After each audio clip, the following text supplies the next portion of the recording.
All right, guys, it is Tuesday, so that means it is time for How To Tuesday.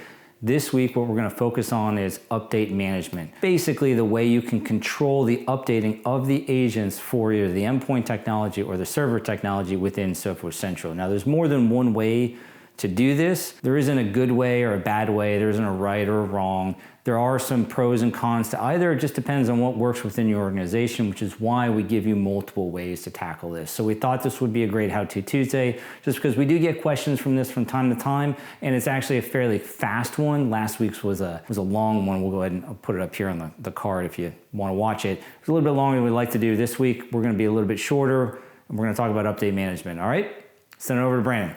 All right, guys. So today we're going to go over the ability to control updates, and there's multiple ways to do this. This is a question that we get pretty frequently. First and foremost, we're going to drop down in the endpoint protection section. We're going to go into policies and scroll down to the update management section. Now you can see we've got a base policy in here. As with everything else, you do have the ability to create more specific policies and be able to group certain computers together. All this policy is designed to do is basically control what day and time these endpoints are allowed to update.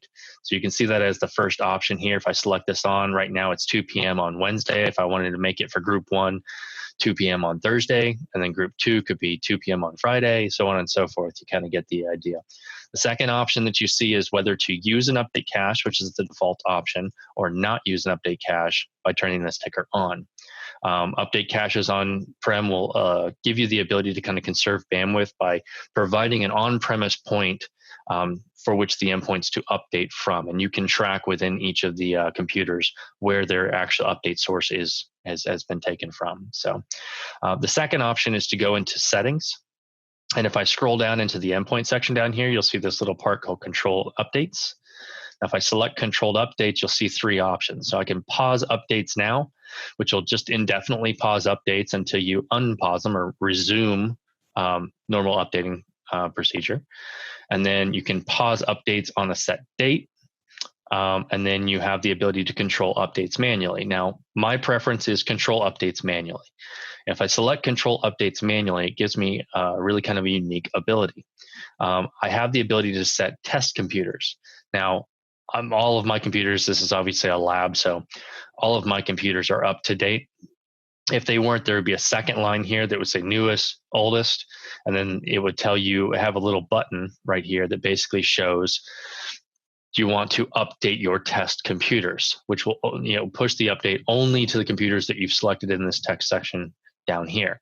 You select that by going to manage computers, selecting the machines that you want, hitting the right arrow and adding them to the assigned computers and saving. Once you're done with all of that and you've tested the new update and everything's good and great and wonderful, good to go, you can resume automatic updating. It'll return you back to this. It'll notify you that automatic updates have resumed, and all of your machines within your environment will follow the update policy within your endpoint section as to when they're allowed to apply feature updates. Now, the last thing that I do want to note is that this controlling of updates will never stop signature updates or any critical information updates like machine learning models, that type of thing. That's critical information that needs to be pushed at all times to stay as accurate as we possibly can on any of the latest and greatest threats. This controlled updates will specifically control any feature enhancements. So if we've made a feature enhancement to machine learning, or if we've made a feature enhancement to our new EDR package and that type of stuff, this will help you control that to be able to test it prior to that push. Those are the major updates. Those major updates typically, require a reboot. So it's definitely understandable that an IT organization would want to test this. So as you guys can see, when it comes to doing update policy control within Sophos Central, there are 2 ways to do it. Potatoes, global policy versus controlling the updates within either the policy section of endpoint or servers.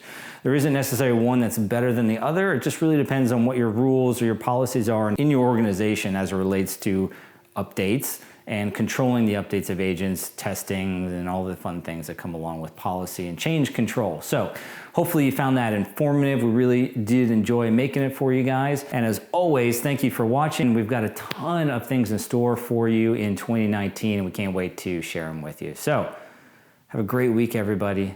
We'll see you again on our next How To Tuesday.